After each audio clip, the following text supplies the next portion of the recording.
Have you ever felt that Allah Subhanahu wa Ta'ala is not listening to your du'as? Sometimes we make du'a for something constantly and consistently, and we're doing everything right while we're making this du'a, but yet the du'a is not getting accepted. And we sometimes even feel frustrated that we're asking for something. Why isn't Allah Subhanahu wa Ta'ala listening to me? Now, the first thing to keep in mind is Allah Subhanahu wa Ta'ala is As-Sameeh and Al-Aleem. He is the all-hearing and the all-knowing. He listens to everything. And He's also, He knows our situation as well.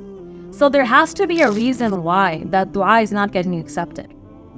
And the reason is because Allah Subhanahu wa Ta'ala, He knows our future. He knows what's best for us. As human beings, our understanding is very limited and our comprehension is very limited. When we want something, we just make dua for it. It could be that we want a certain type of job. It could be that we want to get into a certain college. It could be that we want to marry a certain person. Whatever the want is, sometimes it becomes an obsession for us that we want this no matter what. But Allah Subhanahu wa Ta'ala, He knows best. What if that job is going to land us in hot water?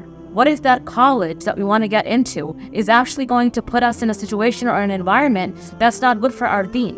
What if the spouse that we want to get married to, or this potential partner that we want to get married to, what if this person is not good for us? What if our marriage is going to be toxic?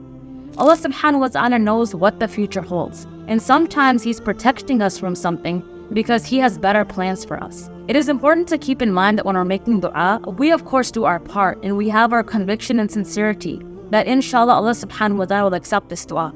But we also need to know that sometimes the dua will have different results. The result that we always want is the first one, that we want our dua to be accepted as is. The second one could be that the dua is not accepted as is, but we get something instead in this world that makes us content. And the third one is the one where the dua never gets accepted in this world at all, in any form. And for that, on the Day of Judgment, we will be given certain rewards. And when we ask, Ya Allah, what are we getting rewarded for? We'll be told that this is for the du'as that were not accepted. And at that point, we'll say, Ya Allah, we wish none of our du'as were accepted because the reward will be so much greater. So if you think about it, if a dua does not get accepted, it is actually a win-win situation. Because in this world, the dua did not get accepted because it wasn't good for us.